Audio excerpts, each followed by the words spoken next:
안녕하세요. 저는 마이셀 대표 사성진입니다. 마이셀은 버섯균이나 아니면 곰팡이균을 이용해서 산업 소재를 만드는 화이트 바이오 스타트업입니다. 버섯균 같은 경우에는 되게 다양한 유전학적 특징들을 갖고 있고, 그다음에 환경에 따라서 굉장히 다른 물리적인 특성들을 나타내는 경우들이 있어요. 실제로 이제 버섯 같은 경우에는 그냥 생식기관의 일부인 거고, 그 생식기관으로 변형되는 과정에서 이렇게 물리적인 특징들이 굉장히 많이 변하거든요. 가죽을 만들기 위해서 판형으로 키운다던가, 아니면 스펀지처럼 빵처럼 키운다던가, 아니면은 대체육 소재로 사용하기 위해서 깃털처럼 키우든가 해서 하나의 어떤 생산 공정에서 여러 가지 프로덕트들을 만들 수 있다는 장점이 있습니다. 현대자동차 있으면서 포드랑 에코버티브라는 회사가 범퍼에 들어가는 EPS 폼을 버섯 균사체를 이용한 복합재를 만들어서 이제 대체하는 프로젝트가 있었어요. 그래서 그걸 보고 버섯 균사체가 산업 소재로 사용이 가능하다는 걸 일단 어느 정도 이해를 하게 됐고, 스터디를 하면서 버섯 균사체로 이제 가죽을 만드는 움직임들이 좀 있어서 아직 초기 시장이고, 지금 들어가서 만약 개발을 계속하면 좀 경쟁력을 가질 수 있겠다는 판단을 했습니다. 균사 가죽 자체가 가지고 있는 특성들은 기존 가죽 원피를 생산하는 데 있어서 발생되는 이산화탄소량보다 한 1% 정도의 이산화탄소를 발생시키고요.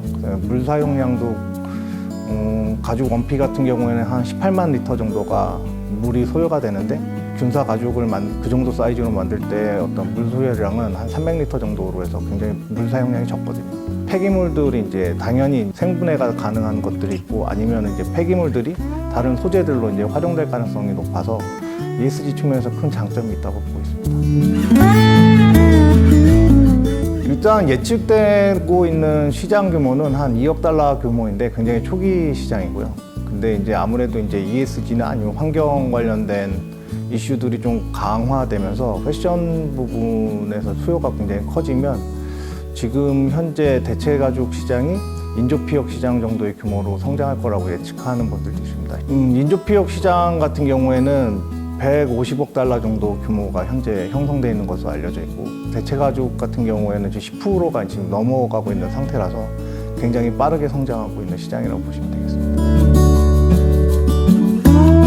일단 일반적으로 가죽 같은 경우에는 이제 어떤 물리적인 특성들을 강화하기 위해서 크롬탄닌 같은 방법들을 사용하는데, 아무래도 이제 크롬탄닌이 이제 금속성 이온이다 보니까 또 인체에 침투됐을 때 굉장히 이제 위해성을 갖게 되거든요. 저희 같은 경우에는 이제 균사를 매트 형태로 키우고, 거기에 어떤 물리적인 특성을 강화하기 위해서 바이오폴리머들을 좀 섞어서 가교하는 형태로 지금 가죽의 물성들을 만들어내고 있습니다.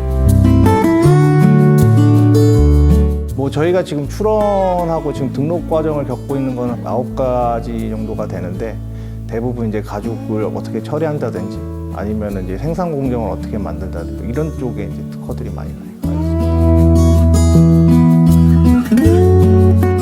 양산은 내년 하반기부터 본격적으로 진행하는 게 목표고요. 월 300평방미터 정도의 가죽을 생산하는 규모인데, 경쟁사 같은 경우에는 양산 시설이 한 270평방미터에서 700평방미터 정도 되거든요. 그 정도 수준의 어떤 파일럿 공장을 지금 계획하고 있습니다.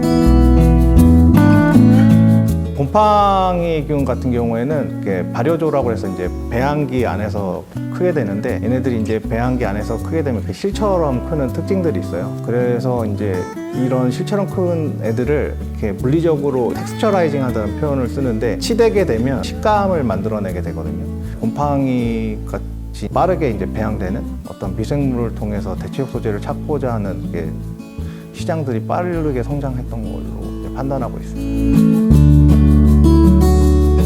아무래도 이제 식품 첨가물이 적게 들어간다는 장점이 있고, 곰팡이 같은 경우는 곰팡이를 바로 이제 섭취하는 형태로 가게 되는데, 아미노산 흡수율이 거의 100% 정도로 평가받고 있고, 그다음에 단백질 함량이 닭가슴살 정도의 어떤 단백질 함량을 갖고 있는데, 열량이 3분의 1 정도가 돼 있어서 영양학적으로나 아니면 헬스케어 쪽 측면에서는 굉장히 좋은 소재로 평가받고 있습니다.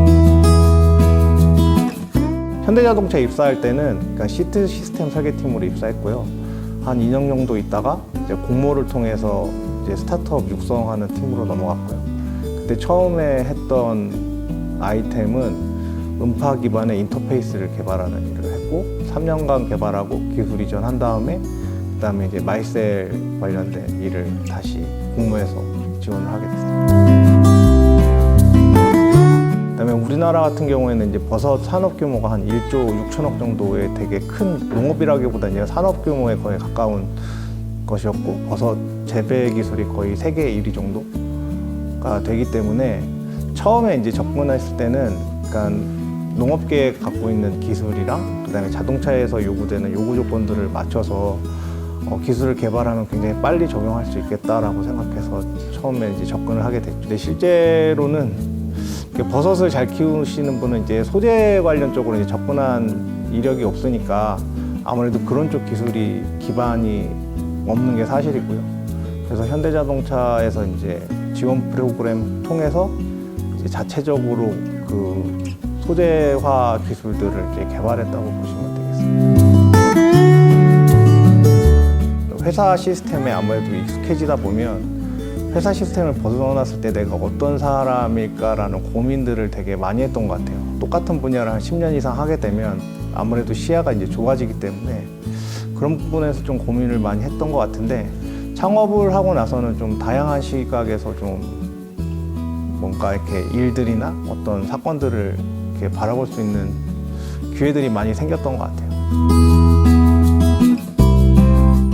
대기업에서 이제 보유고 받을 때는 약간 즐거움에서부터 신념을 찾는 과정이었다면 스타트업은 신념으로부터 즐거움을 찾는 과정이라고 생각합니다. 어떤 회사를 키우겠다? 아니면 회사를 통해서 이제 세상에 어떻게 기여하겠다? 그런 신념으로부터 즐거움을 찾아야지 회사를 유지할 수 있지 않을까라는 생각하고 있습니다.